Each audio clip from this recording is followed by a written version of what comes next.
பெற்றோர்கள் வெளியூர்ல பெற்றோர்கள், வளர்ந்த நாடுகளில் பெற்றோர்கள் தங்கள் பிள்ளைகளை சுதந்திரமாக வளரவிட செய்கிறார்கள் இல்லைங்களா? பிறகு நாம் மட்டும் ஏன் அவர்களை பொத்தி பொத்தி வளர்க்க வேண்டும்? பொத்தி பொத்தி வளர்க்க அவங்க என்ன புல் செடிகளா, ஆலமரங்கள் அல்லவா?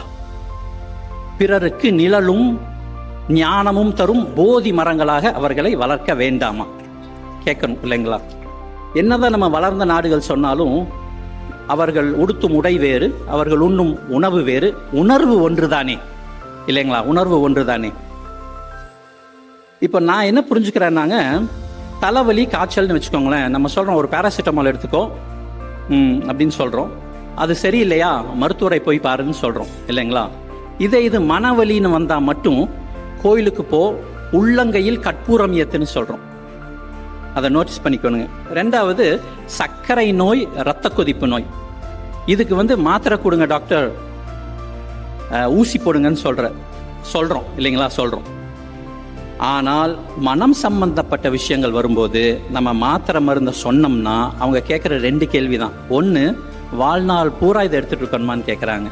2, இதை எடுத்தா அடிக்ட் ஆயிடுவோமான்னு கேட்குறாங்க. புரியுதுங்களா? சர்க்கரை அளவையும் இரத்த கொதிப்பு அளவையும் தினந்தோறும் கவனிக்கும் நாம் நம் மனதின் அழுத்த அளவையும் மனதின் பதட்ட அளவையும் ஏன் தினந்தோறும் கவனிப்பதில்லை? காரணம் நான் என்ன நினைக்கிறேன்னாங்க, இருதய நோய்களும் சர்க்கரை நோய்களும் நீரிழிவு நோய்களும் உயிர்கொல்லி நோய்கள்னு நமக்கு போதிக்கப்பட்டிருக்கு இல்லைங்களா? உடம்பிலே மூளையிலே ஏற்படும் ரசாயன மாற்றங்களினால் உள்ளம் இறுகும். எப்படிங்க? உள்ளம் இறுகும், மனசு ரொம்ப கஷ்டப்பட வைக்கும், திடீர்னு உணர்ச்சி வசப்பட்டு ஏதோ ஒன்று செஞ்சிருவோம். ஆக மனம் சம்பந்தப்பட்ட விஷயங்களும் உயிர்கொல்லி நோய்கள் தான் என்பதற்கு சாட்சி சிவகங்கை சங்கரனின் சோக கதை. அப்போ இந்நிலை மாற வேண்டும்.